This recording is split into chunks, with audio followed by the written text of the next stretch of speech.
Britain's Queen Elizabeth has fascinated Hollywood writers and actors during her 7-decade reign, and has been portrayed on screen in award-winning dramas, animations, and even a comedy sketch on the American show Saturday Night Live. In this show, we will learn more about Hollywood portraying Queen Elizabeth II in different movies. Make sure you stick with me to the end. So, without any further delay, let's get into the video. Queen Elizabeth II in the heart of Hollywood. The monarch, who died on Thursday at the age of 96, is the central character of the Emmy-winning Netflix television series, The Crown. Claire Foy has twice won an Emmy and a Golden Globe for her role as young Elizabeth, who suddenly became a queen at age 27. Olivia Colman took on the role in later seasons, and Imelda Staunton will play her in the show's 5th season, which is set to premiere in November. When Foy won the Golden Globe in 2017, she thanked several extraordinary women, including Queen Elizabeth II. Does Good Evening, Mr. Bond ring a bell? In 2012, during the opening ceremony of the London Olympics, a short film by Danny Boyle was screened. We see Daniel Craig in the role of James Bond enter the interior of Buckingham Palace and climb the steps 4x4 to the office of the Queen. Queen Elizabeth II then reveals herself in front of the camera and launches an iconic "Good evening, Mr. Bond." The rest of the video dilutes the charm of this appearance a little by leaving a false suspense. Did the Queen take her place in the flesh alongside Daniel Craig in the helicopter, which takes off camera of Daniel Boyle before reappearing real this time in the sky of the Olympic Stadium in London? No, of course. It was a stuntman who jumped in a salmon-colored dress into the London sky. The Queen has known all the James Bond films, the first film dating from 1962, but in Daniel Boyle's short film, she lowers herself to the rank of actress. Did she dream of a more rock and roll life like a 007 conquest? In her book, The Other Side of the Coin, Angela Kelly, the Queen's personal seamstress, revealed that Queen Elizabeth II had agreed to break royal protocol to appear in this film. She was very amused by this idea, and she immediately accepted. To put fun in a life too surely regulated like music paper, it is also from this boredom that British eccentricity is born. Between Queen Elizabeth II and the world of pop, the great game of I Love You Neither. The greatest artists have portrayed the Queen in their works, and behind her frozen smile, Queen Elizabeth II has sometimes given them discreet winks, without it being known sometimes who was making fun of the other. The eccentric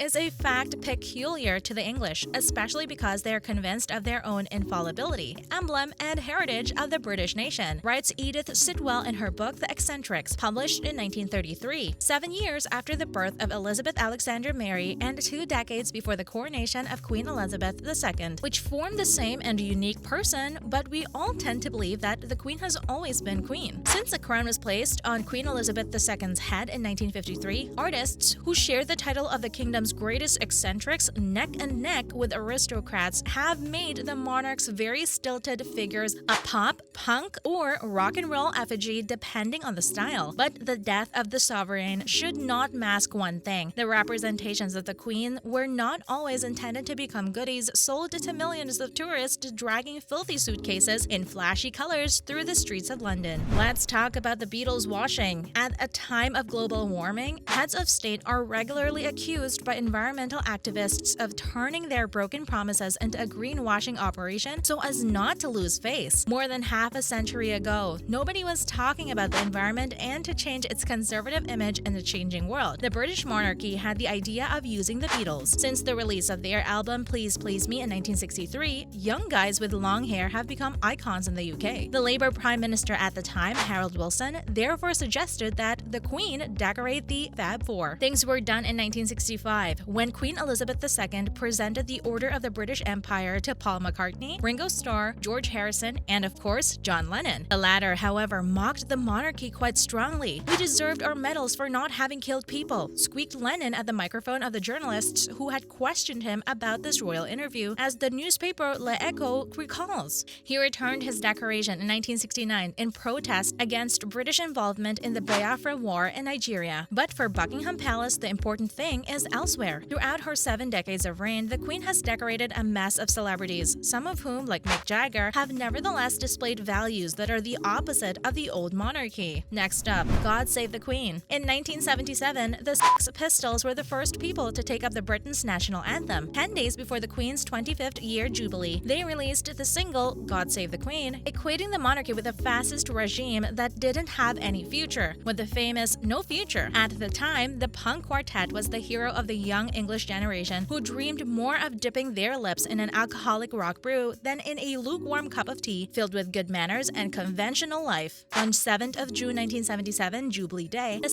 Pistols added a string to the legend by performing the song on a boat sailing down the Thames. When the boat got to port, 11 people were arrested following a fight. Paul Cook, Pistols drummer, said it was not a voluntary effort to be broadcast and shocked everyone. However, the drummer Paul Cook had not assumed the farce. According to his remarks reported in the book No Irish, No Blacks, No Dogs, New York by Johnny Rotten, the singer of the group, we had not written it especially for the Queen's Jubilee. We were unaware of that at the time. It was not a deliberate effort to go out and shock everyone. What about the Queen and portraits? The Queen posed for more than 175 portraits during her reign. Artists such as Cecil Beaton, Lucienne Freud, and Annie Leibovitz depicted her in her finest attire at work or with her family. But the best known are undoubtedly those made by pop art pope Andy Warhol in 1985 as part of a series on the Queen's reigning at the time. The American artist used an official photograph which he personalized, as he also did for Marilyn Monroe. The Warholian Quarter of an Hour. In 1985, Andy Warhol signed one of his most famous works, Reigning Queens. On this serigraph, the artist represents Queen Elizabeth II and 3 other women installed on the throne: Beatrix, Queen of the Netherlands, Queen Margaret II of Denmark, and Queen Nofambituala of Swaziland. What is the irony of this portrait made from a postage stamp celebrating Queen Elizabeth's Jubilee in 1977? It has become an object of art exhibited at the National Portrait Gallery, which some take for a tribute to the Queen. But by plastering high saturation color on Queen Elizabeth II's face, just as he had done for New York transvestites before, Andy Warhol is mutely saying that the monarchy only exists in the eyes of its subjects. In any case, this is the interpretation made of it by an art critic in the newspaper The Guardian. The Queen never openly said what she thought of this silkscreen, but in 2012, she bought 4 of her portraits by Warhol for the royal collection, and the National Portrait Gallery sells Reigning Queens t-shirts and mugs. Would the monarch have been trapped by the pop art star who once said, "I want to be as famous as the Queen of England"? We imagine Andy Warhol and Queen Elizabeth II playing the game of I know that you know that I know. The Slap by Elton John. It is undoubtedly the artist on this list who was most in tune with Queen Elizabeth II. Elton John was knighted by the Queen in 1998 and has been singing the royal family's praises ever since. Perhaps because the pop icon with 300 million records had a moment when he perceived the humanity of the Queen like a mirror held up to his own torments. In Cure d'Amour, his autobiography published in 2012, Elton John looked back on the periods of chaos in his life and the long periods when he had sunk into drugs and alcohol abuse. In his last autobiography published in 2019 and titled Me, he had, on the contrary, revealed a moment of relaxation of the Queen. One day, when Elton John was there, Queen Elizabeth II had given a correction to Viscount Linley, son of Princess Margaret. "I know the Queen's public image is not exactly one of wild frivolity," writes Elton John, "but in private, she can be hilarious. I saw her approach Viscount Linley and ask him to watch her sister who had fallen ill and retired to her room. When he tried to push her away several times, the Queen lightly slapped him across the face, saying,